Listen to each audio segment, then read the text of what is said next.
Thanks for stopping by once again. So I made an unboxing video for my Sony ZV-E10 camera, and towards the end of that video I spoke about how I ordered another lens for the camera. And in case you have not watched that video, I think it's somewhere around, just try and click and watch that video. And well, the lens is finally here. Yeah, lens is finally here. It's the Viltrox 25mm f1.7 lens. I've not seen the lens, I don't know how it looks like. I know I've watched tons of reviews about the lens because I was looking for a third-party lens. I can't sell my kidney to buy the Sony lens or the Sigma lens. They are too pricey, so I thought I should look for something that is budget friendly. And yeah, of course, I'm the budget friendly guy. So I got this lens, and the whole reviews I watch about on this lens are positive reviews. So I thought I should give it a try. If this is good, I might buy maybe the 35mm, or yeah, I think that's the equivalent for the Nifty 50, I guess, for the APS-C camera. So I might have that, just have maybe 2 or 3 of these lenses in my arsenal so I can make better videos. Yeah, so let's try and unbox this lens and see how it looks like. I just have to tilt the camera a bit. So that's the lens. Hope you can see that. Sorry, fix my camera a little bit. Yep.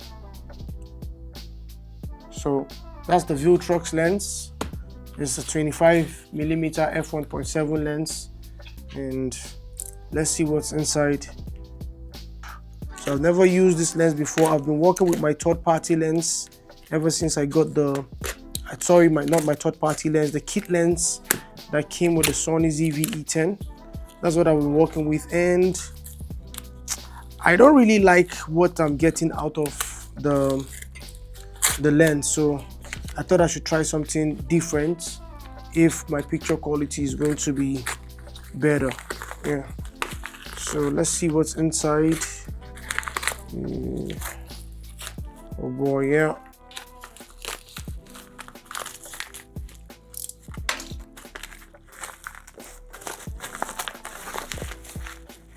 Yep, so this thing is getting hard to peel out. So this is the Viltrox. If you can see, that is the Viltrox. You know, am I putting that right here? Is the Viltrox 25mm f1.7 lens. F1.7 lens is for APS-C cameras. It's not a full frame camera. So yeah, let's open this and see what's. So how can I do this? All right, so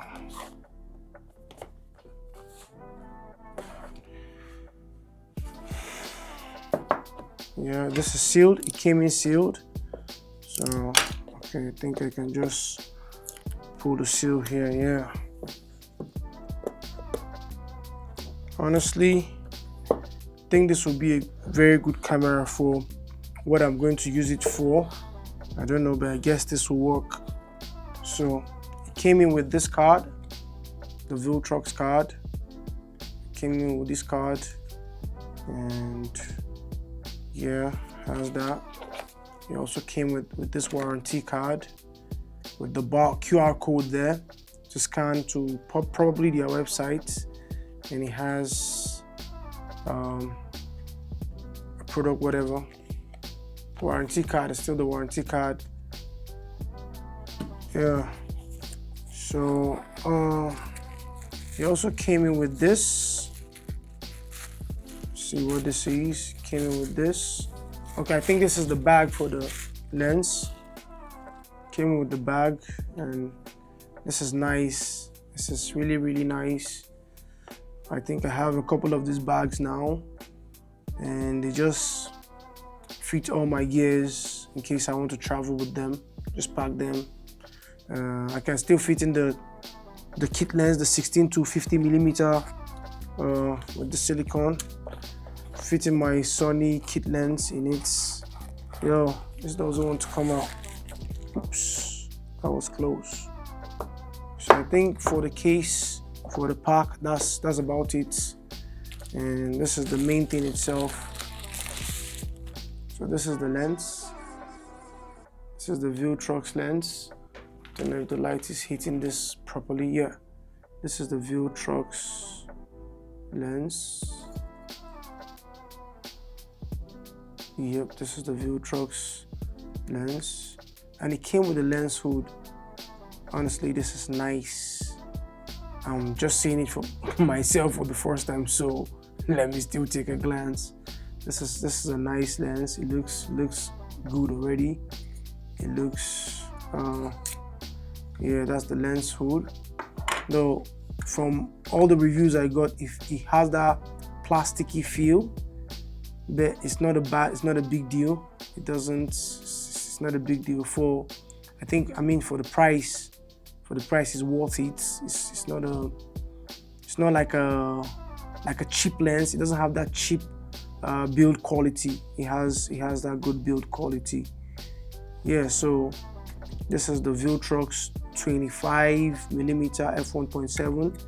Came with the cap too to cover the lens to protect it, and it has this Type-C port.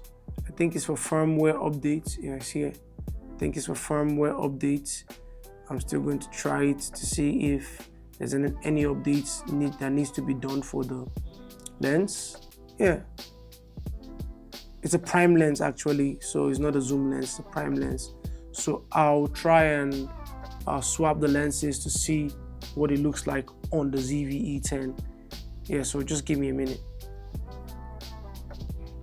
We're back with the 25mm f1.7 Viltrox prime lens mounted on the Sony ZV-E10, and as you can see, it doesn't capture a wider range of the background. It doesn't capture the studio, you know. It just looks it brings me closer to the frame, to the camera, to the lens, and I'm a bit distant from how I was sitting with the kit lens. And for what I'm trying to do with this Viltrox lens, I think it's gonna suit me better. So one of the reasons why I bought the Viltrox lens is because I guess it will make me have better video quality. And not that the Sony ZV-E10 kit lens, not that this lens doesn't give me good quality for the videos I make, but I think it's time to upgrade to something that will give me better video quality. So that was one of the reasons why I got the Viltrox 25mm f1.7 lens. Yeah, and secondly, because of the low light situation, I explained in the end of that video I made about how I found myself in several low light situations, and the Sony ZV-E10 kit lens did not match up the standard of what I was looking for. So this is how my talking head shot will look with the Viltrox lens, although it's not as wide as the Sony ZV-E10 kit lens, which is the 16 to 15mm, which has more of the studio in the shots. And I love this lens because it's sharp, it's crisp, the colors are really coming out. I really love this lens, and I love the blur. Since it's an f1.7 stop, I love the blur. You can't see a lot of the things behind, so I really love this lens. And let me try turning on the lights behind. So these are the lights turned on, and you can see how the picture looks. It's really something I'm in love with. Yeah, so let me put up the lights again and see how it looks. So this is a great lens. I'll swap the lens. So I'll use the ZV-E10 kit lens so you see the difference. Yeah, let's do that. This is the kit lens on the Sony ZV-E10, the 16 to 50mm. Although this is not the regular spot I sit for my previous videos, but I had to come closer, so the Viltrox 25mm lens will capture me in frame better. I'll go back a bit so that I'll frame myself in the normal position I'm seated. So this is what you mainly see in my videos. I just brought the camera closer and I took my seat a bit farther, turning the light so it hits me better. Yeah, so this is what you mainly see in my videos, and honestly, I don't think I'm ever coming back to using this lens in the studio. I'm not certain. I might swap between the two in case I want to have a wider field. Maybe I'm trying to capture something that I need more of the space to be captured in. But I think I'm going to stick with the Viltrox lens. Yeah, I've tried a couple of things with the lens, and I think I'm falling in love with it already. The autofocus on this lens is something else. It's fast, it's snappy, it's swift, and it doesn't even waste time to lock on its subject. People complain that it has this noise it makes while it switches focus, but I think it's not a big deal for me until you get so close or super close to the lens. That's when you hear that sound, but it's not a big deal. It doesn't even get in the way of me doing anything.